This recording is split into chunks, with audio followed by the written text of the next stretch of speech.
Hey everyone, Matt here with Harry, back on Mediocre Manor, and Harry's wrapping up his latest trip here. He's been here for about 3 weeks now. 3 weeks, yep. 3 weeks. We drove down And fly back.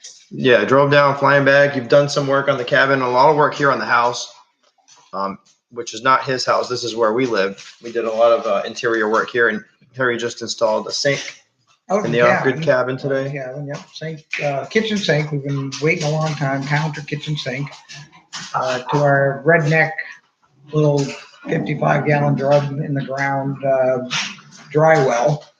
Since we have the composting toilet, we don't need the a septic system, so we just run our gray water right into the 55-gallon drum, which perks into the ground. The little redneck septic. Redneck septic. Yep.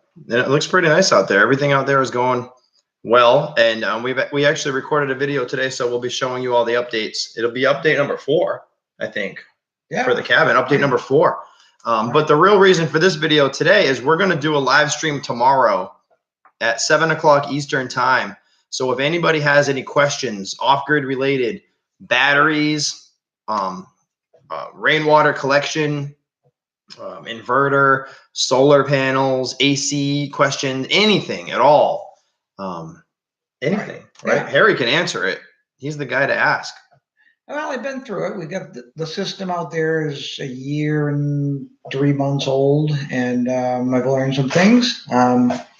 The batteries, of course, are the heart of the system, not the solar panels, like a lot of people might assume. So if you're a beginner, you want to work on your battery bank first, because that's what you can run and how long you can run it, and then you build your system from there. So that's some of the questions that beginners have. You know, where do I start? Well, you start with the batteries. Yeah. What other kind of things might you? I mean, you can really answer anything. Anytime we have a question, a technical question or anything about power or anything, we ask Harry, and he pretty much always knows the answer. So definitely tune in for that. A couple things that we went over in today's video were the AC, DC, the difference in that. Right. We talked about 12 volt. Right, voltage, and all that kind of 12 thing. volts versus 120 volts or 110 or 115. Household current gets reported anywhere between 110 and 120. Basically, and what we're going to say on the video is basically that the higher the voltage, the smaller and more meanderable your wires can be. So, what are you smiling at? Stephanie's laughing because her dad embarrasses her. You want to be on here? You want to be on the video? Park little girl? I have to make noise. Just trying to be quiet. Anyways. AC versus DC goes back to George Westinghouse versus Thomas Edison. Look that up on YouTube. That's an interesting story. Could you tell us in 30 seconds or less the history? I can. Let's do it. Okay. Hold on. 30 seconds or less.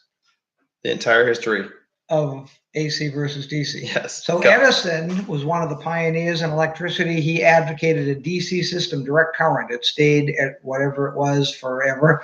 Westinghouse, another pioneer who had, I think, Nikola Tesla working for him, advocated AC. AC is way easier to transform into other voltages, and you can jack the voltage up and transmit it with less loss, and that's why Westinghouse won and Edison lost, and why we have AC today. 0. How was that? Did I think that was 30 pretty seconds? good. What do you guys think? Was that all right? Right on the dot. Good.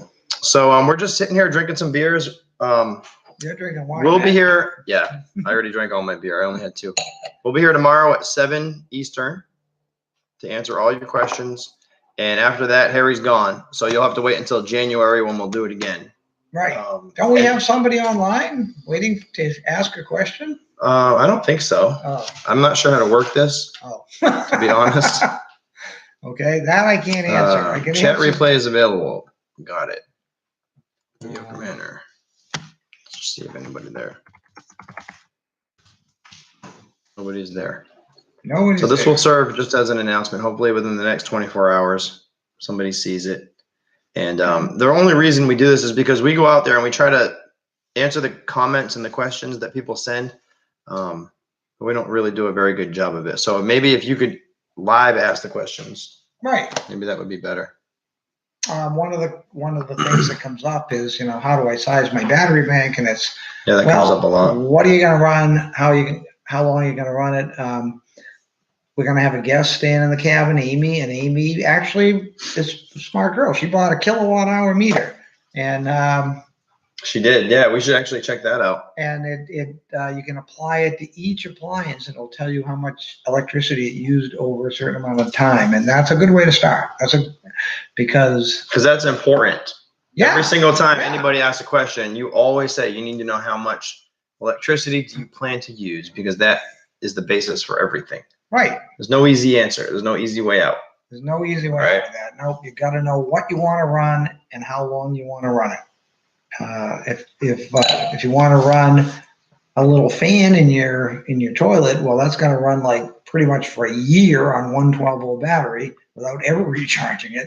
If you want to run an electric range, well, then you're going to need about an acre of solar panels for that. So, and a 100 square foot shed full of batteries. Right. So, To keep them dry.